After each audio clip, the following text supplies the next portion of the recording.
Hey everybody, आज के इस वीडियो में हम डिस्कस करने वाले हैं प्रश्न बैंक को, जो कि हमारी कक्षा 12वीं राजनीतिक विज्ञान की है। आज हम जिस चैप्टर को डिस्कस करने वाले हैं वो हमारी क्वेश्चन बैंक का सबसे लास्ट क्वेश्चन चैप्टर है। अभी तक हमने इसके ऊपर के सारे चैप्टर्स को कवर कर लिया है। अगर अभी तक आपने उनके वीडियो नहीं देखे हैं तो लिंक डिस्क्रिप्शन बॉक्स में है, आप वहाँ जाकर देख सकते हैं। और हाँ, आप चैनल की प्लेलिस्ट में भी जाकर इन सारे चैप्टर्स के वीडियो देख सकते हैं। आज हम जिस चैप्टर की बात करेंगे वो है हमारा भारतीय राजनीति में नए बदलाव। ये हमारा लास्ट चैप्टर होने वाला है और इसका लास्ट सॉल्यूशन इस चैप्टर है कक्षा अध्याय 10 भारतीय राजनीति में नए बदलाव। ये जो चैप्टर है ये पूरा 9 अंक का आने वाला है, जिसमें से हमें 2 अंक के वस्तुनिष्ठ प्रश्न, साथ ही 3 अंक का एक प्रश्न और 4 अंक का एक प्रश्न मिलने वाला है। तो चलिए सबसे पहले सोल्व करते हैं वस्तुनिष्ठ प्रश्न, जिसमें हमें सबसे पहले है MCQ यानी कि सही विकल्प। निम्नलिखित में से कौन एक राष्ट्रीय राजनीतिक दल नहीं है? हमें बताना है कि कौन एक राष्ट्रीय राजनीतिक दल नहीं है। सो फ्रेंड, इसका जो राइट आंसर रहेगा वो रहेगा समाजवादी पार्टी। समाजवादी पार्टी एक राष्ट्रीय राजनीतिक दल नहीं है। उसके बाद नेक्स्ट है हमारे सामने, सर्वोच्च न्यायालय के निर्णय के आधार पर पिछड़े वर्गों हेतु आरक्षण लागू किया गया था। कब किया गया था?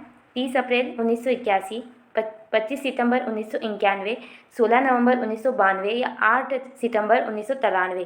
सो फ्रेंड, इसका जो राइट आंसर रहेगा वो रहेगा 8 सितंबर 1993। बात करेंगे प्रश्न क्रमांक 3 की, तो पिछड़ा वर्ग आयोग के प्रथम अध्यक्ष कौन थे? VP मंडल, RN प्रसाद, VP सिंह या काका कालेकर। सो फ्रेंड, इसका जो राइट आंसर रहेगा वो रहेगा VP मंडल। ओके, उसके बाद आते हैं हमारे सामने 3 अंकीय प्रश्न। तो सबसे पहला प्रश्न है 1990 के दशक में कांग्रेस के पतन के कारण लिखिए। यानी कि जब 1990 के दशक से क्या मतलब है? 1990 से 2000, इसके बीच में ऐसे क्या कारण थे जिसकी वजह से कांग्रेस का पतन हुआ? तो चलिए इसके आंसर को देख लेते हैं। सो जैसा कि फ्रेंड आप देख सकते हैं, 1990 के दशक में कांग्रेस के पतन के अनेक कारण उत्तरदायी है, जिनमें से कुछ प्रमुख निम्न प्रकार है। सबसे पहला, अन्य पिछड़ा वर्ग यानी कि OBC के कारण मंडल की जो राजनीति थी वो कुछ समय के लिए भारतीय राजनीति की क्षितिज पर छा गई थी। यानी कि जो मंडल मुद्दा था, जो OBC का मुद्दा था, OBC का मुद्दा था, वो पूरी राजनीति पर छा गया था। इसके कारण भी कांग्रेस का पतन हुआ। दूसरा है, देश में बहुदलीय प्रणाली एवं गठबंधन राजनीति की लोकप्रियता में वृद्धि हुई तथा बसपा का प्रादुर्भाव एवं तीव्र विकास हुआ। गठबंधन की राजनीति यानी कि बहुत सारे छोटे छोटे दल मिलकर साथ मिलकर चुनाव लड़ने लगे, जिससे भी कांग्रेस का पतन होना शुरू हुआ।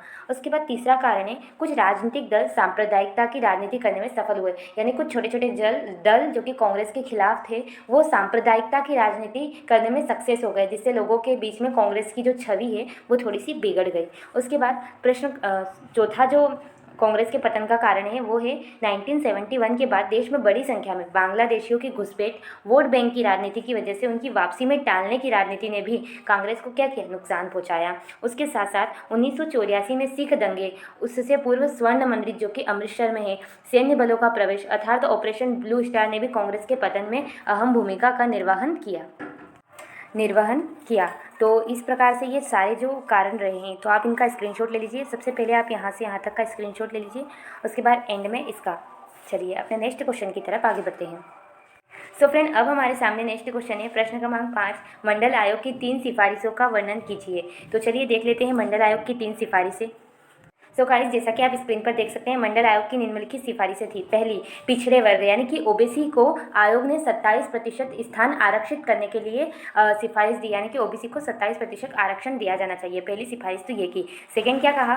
अनुसूचित जातियों एवं जनजातियों की ही तरह पिछड़े वर्ग को भी निर्धारित आयु सीमा में छूट प्रदान करनी चाहिए। यानी कि किसी भी सेवा के लिए जो आयु सीमा होती है उसमें OBC को भी छूट देनी चाहिए। उसके बाद, निजी क्षेत्र में उद्योग शासकीय अनुदान प्राप्त करते हैं, उनमें भी पिछड़े वर्ग के लिए आरक्षण लागू होना चाहिए। तीसरी सिफारिश है। और साथ ही चौथी है कि विश्वविद्यालयों और कॉलेजों में प्रवेश के लिए पिछड़े वर्ग हेतु आरक्षण की व्यवस्था लागू की जानी चाहिए। तो ये कुछ चीज़ें हैं जिनका मंडल आयोग ने सिफारिश की। तो आप इनका स्क्रीनशॉट ले लीजिए। चलिए अपने नेक्स्ट क्वेश्चन की तरफ आगे बढ़ते हैं। सो फ्रेंड, हमारा नेक्स्ट क्वेश्चन है अब, काका कालेकर आयोग का गठन का वर्णन कीजिए। काका कालेकर आयोग क्या है और उसका गठन कैसे क्या हुआ, इसके बारे में हमें देखना है। तो चलिए इसके आंसर। सो फ्रेंड, जैसा कि आप देख सकते हैं 29 जनवरी 1953 का प्रथम पिछड़ा वर्ग आयोग महान साहित्यकार काका कालेकर की अध्यक्षता में गठित हुआ, जिसे काका कालेकर आयोग कहा जाता है। यानी कि एक पिछड़ा वर्ग आयोग था जो कि जिसके अध्यक्ष काका कालेकर थे, उनकी अध्यक्षता में एक आयोग गठित हुआ, इसी कारण इसे काका कालेकर का नाम दिया गया। उसके बाद जो आयोग था वो आयोग को पिछड़े वर्ग की कठिनाइयों और समस्याओं की पहचान का दायित्व सौंपा। यानी कि आयोग का गठन इसलिए किया गया कि जो पिछड़े वर्ग यानी कि जो ओबीसी कैटेगरी के हैं उनकी क्या क्या समस्याएं हैं और उनकी कठिनाइयाँ क्या क्या है, उसके अध्ययन करने से उनसे जुड़ी समस्याओं का विश्लेषण कर बताने के लिए किया गया। आयोग ने इस दायित्व को पूरा करने में 2 वर्ष यानी कि 2 साल में उसने इन सारी चीज़ों का अच्छे से विश्लेषण किया और 30 अप्रैल 1955 को केंद्रीय सरकार को अपनी जो रिपोर्ट है वो प्रस्तुत की। इसमें निम्न सिफारिश की, यानी कि 1953 में ये जो स्थापना की गई और 55 तक आते आते उन्होंने रिपोर्ट प्रस्तुत कर दी और इस रिपोर्ट में कहा कि न्यूनतम 1/4 स्थान पिछड़े वर्गों हेतु प्रथम श्रेणी सेवाओं में आरक्षित किया जाए। प्रथम श्रेणी सेवाएं कौन सी? जो फर्स्ट क्लास सर्विस होती है, एज एन IAS ये जैसी सर्विस होती है, जैसे IPS, इसे फर्स्ट क्लास सर्विस में माना जाता है। तो इनमें क्या न्यूनतम 1/4 आरक्षण दिया जाए। उसके बाद इसी प्रकार द्वितीय श्रेणी की सेवाओं में भी इस वर्ग को 33.5% आरक्षण दिया जाए। उसके बाद तृतीय व चतुर्थ श्रेणी की सेवाओं में पिछड़े वर्गों के लिए आरक्षण न्यूनतम 40% होना चाहिए। तकनीकी शिक्षा, मेडिकल तथा वैज्ञानिक पाठ्यक्रमों में कम से कम 70% स्थान इस वर्ग हेतु संरक्षित रखा जाए। पिछड़े वर्गों के कल्याण यानी कि उनके विकास के लिए एक मंत्रालय भी गठित किया जाए। तो ये कुछ सिफारिशें कही गई। तो यही है काका कालेकर आयोग। तो आप इसका स्क्रीनशॉट ले लीजिए। सबसे पहले इतना लिखना है कि किसे गठन हुआ, क्यों गठन हुआ, उसके बाद इसकी जो भी सिफारिशें थी वो। सो आई होप आप समझ गए होंगे।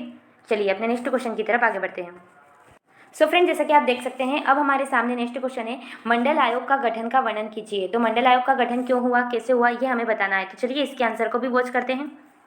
सो फ्रेंड, जैसा कि आप स्क्रीन पर देख सकते हैं, मंडल आयोग जनता पार्टी यानी कि जो जनता पार्टी थी उसके शासनकाल में 1 जनवरी 1980 को बिहार के मुख्यमंत्री VP मंडल के अध्यक्षता में एक पिछड़ा वर्ग आयोग गठित किया गया, जिसे क्या कहा जाता है, जिसे मंडल आयोग कहा जाता है। ये बिल्कुल जो अभी हमने काका कालेकर आयोग पढ़ा उसी के समान पिछड़ा वर्ग का आयोग था और वो किसकी अध्यक्षता में? VP मंडल की अध्यक्षता में था, इसलिए इसे मंडल आयोग का नाम दिया गया। आज़ादी के बाद यह दूसरा अवसर था, पहला काका कालेकर वाला और ये दूसरा मंडल आयोग वाला, जब सरकार ने ऐसा आयोग नियुक्त किया। इसी कारण आधिकारिक रूप से इस आयोग को दूसरा पिछड़ा वर्ग आयोग भी कहा जाता है। आमतौर पर इस आयोग को इसके अध्यक्ष बिंदेश्वर प्रसाद मंडल के नाम पर मंडल कमीशन भी कहा जाता है। इस मंडल आयोग के सदस्य कौन कौन थे? तो LR नायक, मोहनलाल, न्यायमूर्ति R भोला तथा K सुब्रमण्यम पिछड़े वर्ग से ही बनाए गए थे। यानी कि जो पिछड़े वर्ग के सदस्य थे, OBC कैटेगरी के जो सदस्य थे, उन्हें इस आयोग के सदस्य बनाए गए। इस मंडल के भी निम्नलिखित कार्य थे। पहला, पिछड़े वर्ग के विकास हेतु उठाए गए कदमों की सिफारिशें करना। दूसरा, सामाजिक व शैक्षणिक रूप से पिछड़े वर्गों को परिभाषित करने हेतु मापदंड निर्धारित करना। केंद्र, राज्य तथा केंद्र शासित क्षेत्रों की सेवाओं की जांच करना, जिससे पिछड़े वर्ग को पर्याप्त प्रतिनिधित्व नहीं मिला, जहाँ पे पिछड़ा वर्ग काफ़ी पिछड़ चुका है, वहाँ की जाँच करना, वहाँ कैसी सेवाएँ दी जा रही है उसकी जाँच करना। तो ये था हमारा मंडल आयोग। तो आप इसका स्क्रीनशॉट लीजिए यहाँ से यहाँ तक और इसके ये सारे कार्य आप वीडियो को पॉज करके भी लिख सकते हैं। सो फ्रेंड, अब हमारे सामने नेक्स्ट क्वेश्चन है, संयुक्त प्रगतिशील गठबंधन यानी कि UPA के विषय में आप क्या जानते हैं। तो चलिए देख लेते हैं संयुक्त प्रगतिशील गठबंधन क्या है। सो फ्रेंड, जैसा कि आप स्क्रीन पर देख सकते हैं, संयुक्त प्रगतिशील गठबंधन UPA भारत का एक राजनीतिक गठबंधन है। राजनीतिक गठबंधन यानी कि जो भी राजनीतिक दल होते हैं उनसे मिलकर बना गठबंधन, जिसका गठन कब हुआ? 2004 में और भारतीय राष्ट्रीय कांग्रेस द्वारा किया गया। ओके, वर्तमान में इसकी जो अध्यक्ष है वो कौन है? श्रीमती इंदिरा गांधी। यहाँ प्रिंट एरर के कारण अध्यक्ष नहीं लिखा है, तो पर आप जरूर लिखे, अध्यक्ष इसकी श्रीमती सोनिया गांधी है। UPA के नेतृत्व में 2004 तथा 2009 में केंद्र सरकार हो चुकी है। केंद्र सरकार बनी थी 2004 से 2009 तक। फिर संयुक्त प्रगतिशील गठबंधन में कांग्रेस के अलावा सम्मिलित अन्य प्रमुख राजनीतिक दल है तृणमूल कांग्रेस, द्रविड़ मुत्रे कड़गम, झारखंड मुक्ति मोर्चा, केरल कांग्रेस, राष्ट्रवादी कांग्रेस पार्टी, मुस्लिम लीग, नेशनल कॉन्फ्रेंस तथा केरल राज्य समिति इत्यादि। जहां वर्तमान लोकसभा में इसके 92 सदस्य हैं, वहीं राज्यसभा में इसकी सदस्यों की संख्या 60 है। ओके, तो ये है संयुक्त प्रगतिशील गठबंधन यानी कि UPA। तो इतना कुछ ही लिखना है आपको क्योंकि 3 मार्क्स का क्वेश्चन है। सो आप इसका स्क्रीनशॉट ले लीजिए। चलिए नेक्स्ट क्वेश्चन की तरफ आगे बढ़ते हैं। सो फ्रेंड्स, जैसा कि आप देख सकते हैं, अब हमारे सामने प्रश्न क्रमांक 9 है। राष्ट्रीय लोकतांत्रिक गठबंधन यानी कि एनडीए का नाम तो अभी भी बहुत आपने सुना होगा। एनडीए एक पर संक्षिप्त लेख लिखिए, एक छोटी सी हमें उसके बारे में टिप्पणी या लेख लिखना है। तो चलिए इसको भी देखते हैं। सो फ्रेंड्स, जैसा कि आप स्क्रीन पर देख सकते हैं, राष्ट्रीय लोकतांत्रिक अथवा जनतांत्रिक गठबंधन एनडीए का गठन भारतीय जनता पार्टी के नेतृत्व में 1998 में हुआ। इसके गठन के समय इसके 13 सदस्य थे और अब बढ़कर कितने हो चुके हैं? 25 हो चुके हैं। 26/9/2020 को शिरोमणि अकाली दल इससे अलग हो गया। हालांकि इसके प्रथम संयोजक जॉर्ज फर्नांडिस थे। जॉर्ज फर्नांडिस जिनके बारे में हमने पढ़ा था, जिन्होंने रेल हड़ताल करवाई थी, परंतु उनके अस्वस्थ होने के कारण यादव को इसका संयोजक बनाया गया। लेकिन उनके दल ने गठबंधन से अपने संबंध समाप्त कर लिए। वर्तमान में राष्ट्रीय जनतांत्रिक गठबंधन के अध्यक्ष कौन है? अमित शाह है। राजनीतिक जनतांत्रिक गठबंधन वर्तमान में भारत सरकार बनाने के साथ साथ भारत के 18 राज्यों को भी सरकारें चला रही है। 2019 लोकसभा में इसके 333 सदस्य है तथा राज्यसभा में 119 सदस्य है। तो ये अभी जो हमारी वर्तमान की पार्टी थी अभी, हाँ है, तो उसी को हम बोलेंगे एनडीए गठबंधन वाले। पर अभी पूरा का पूरा वर्चस्व भारतीय जनता पार्टी का ही है, दूसरे जो छोटे मोटे दल है उनका नहीं है। ओके, सो इसका आप स्क्रीनशॉट ले लीजिए। चलिए अपने नेक्स्ट क्वेश्चन की तरफ आगे बढ़ते हैं। सो फ्रेंड्स, जैसा कि आप देख सकते हैं, अब हमारे सामने नेक्स्ट क्वेश्चन है, प्रश्न क्रमांक 10। भारत में गठबंधन की राजनीति के प्रभाव को संक्षेप में लिखिए। यानी कि जब भारत में गठबंधन की राजनीति की शुरुआत हुई तो उस पर क्या प्रभाव हुए उसको हमें देखना है। तो चलिए इसके आंसर को भी वॉच करते हैं। सो फ्रेंड, जैसा कि आप स्क्रीन पर देख सकते हैं, भारत में गठबंधन की राजनीति के प्रभाव निम्न प्रकार है। 1990 के दशक के बाद कुछ शक्तिशाली दलों एवं आंदोलनों का प्रादुर्भाव हुआ, जिन्होंने दलितों एवं पिछड़े वर्गों का क्या किया? नेतृत्व किया। गठबंधन के बाद ये हुआ। दूसरा क्या प्रभाव हुआ? गठबंधन की राजनीति से मिले जुले मंत्रिमंडल ने अपना समझौतावादी राजनीतिक कार्यक्रम शुरू किया, यानी कि सबने मिलकर समझौता किया। उसके बाद राजनीतिक समीकरणों में बार बार परिवर्तन होने लगे। कांग्रेस को सत्ता से बाहर रखने का प्रयास किया गया। अब सब दल एक साथ आ जाएंगे तो कांग्रेस को बाहर करने की कोशिश की गई। उसके साथ ही गठबंधन की राजनीति से अनेक क्षेत्रीय राजनीतिक दलों ने प्रदेशों में सरकार बनाई तथा केंद्र सरकार में भी अपनी सहभागिता प्रस्तुत की। गठबंधन से क्या हुआ? जो छोटे छोटे दल थे, जो क्षेत्रीय दल थे, वो भी केंद्र स्तर पर और प्रदेश स्तर पर सरकार बना सके। गठबंधन के फलस्वरूप उभरे हुए राजनीतिक दलों में से अनेक ने क्षेत्रीय आकांक्षाओं की भी दावेदारी प्रस्तुत की और जो अनेक राजनीतिक दल थे उन्होंने क्षेत्रीय आकांक्षाओं को भी वहाँ पर भी अपनी दावेदारी प्रस्तुत की। ओके, तो ये कुछ राजनीतिक प्रभाव है। सो आप इनका स्क्रीनशॉट ले लीजिए। सबसे पहले ये 4, उसके बाद ये। ओके, सो आप वीडियो को रोककर भी लिख सकते हैं। चलिए अपने नेक्स्ट क्वेश्चन की तरफ आगे बढ़ते हैं। सो फ्रेंड, हमारा नेक्स्ट क्वेश्चन है, गठबंधन सरकार के लाभ लिखिए। यानी कि जब गठबंधन सरकार बनती है तो उसके क्या फ़ायदे हैं। ऐसे नॉर्मली तो नुकसान ही ज़्यादा होते हैं, पर कुछ कुछ फ़ायदे हैं, चलिए उनको हम देख लेते हैं। सो फ्रेंड, यहाँ समझने वाली बात यह है कि गठबंधन का मीनिंग क्या होता है। तो गठबंधन का अर्थ है पार्टियों का संघ। संघ मीन्स समूह, यानी कि जब अनेक पार्टियां मिलकर सरकार बनाती है तो उसे क्या कहेंगे? गठबंधन सरकार। जैसा कि आप यहाँ देख भी सकते हैं, जब अनेक राजनीतिक दल एक मोर्चा अर्थात गठबंधन बनाकर सरकार बनाते हैं तो उस सरकार को गठबंधन सरकार कहा जाता है। अब देखते हैं गठबंधन सरकार के लाभ। तो गठबंधन सरकार के एक लाभ यह है कि इससे विभिन्न विचारधारा वाले दलों का संयोग होता है। इस कारण अलग अलग विचारधारा के लोगों के विचार का लाभ सरकार को मिलता है और अलग अलग समुदाय के लोगों को महत्व मिलता है। यानी कि अलग अलग पार्टियां मिलती है तो सबकी अपनी अपनी विचारधाराएं होती है, तो उनसे क्या होता है? इनका एकदम संयोग होता है। दूसरा क्या लाभ होता है? गठबंधन सरकार में किसी एक दल का वर्चस्व ना होने के कारण सरकार निरंकुश नहीं हो पाती और साथ ही दलों के दबाव से मुख्य दल अपनी मनमानी नहीं कर पाता। उसके साथ ही गठबंधन सरकार में छोटे छोटे क्षेत्रीय दलों को भी उभरने का मौका मिलता है, जिससे क्षेत्रीय समस्याओं को आर्थिक अधिक मुखर तरीके से उठाया जा सकता है। ओके, उसके साथ ही गठबंधन सरकार एक संसदीय सरकार की कैबिनेट होती है, जिसमें कई राजनीतिक दल सहयोग करते हैं,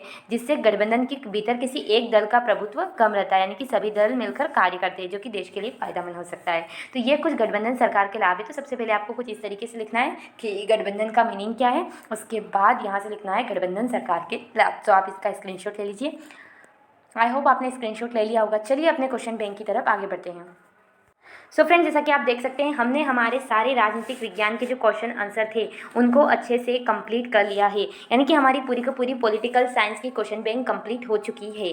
सो इस वीडियो से आपकी कोई भी हेल्प हुई हो तो प्लीज़ वीडियो को लाइक कर देना, शेयर कर देना। हाँ, आप ज़्यादा से ज़्यादा बच्चों को शेयर जरूर करें, बिकॉज इससे मेरी भी थोड़ी हेल्प होगी और उन बच्चों की भी हेल्प होगी। बिकॉज क्योंकि मैंने काफ़ी मेहनत से इन सारे क्वेश्चन आंसर को बनाया है, तो ये ज़्यादा से ज़्यादा बच्चे तक पहुँचे ताकि इस कोरोना के टाइम पर बच्चे अच्छे से पास हो सके। ओके, क्योंकि उनकी 12th क्लास है जो कि काफ़ी इंपॉर्टेंट होने वाली है। So please share this video and comment below, जो भी आपको कुछ भी क्योरी हो या कुछ भी कन्फ्यूज़न हो उसके बारे में, या फिर आपका कोई भी सुझाव हो तो वो भी आप हमें कमेंट में दे सकते हैं। वीडियो देखने के लिए धन्यवाद। Thanks for watching this video.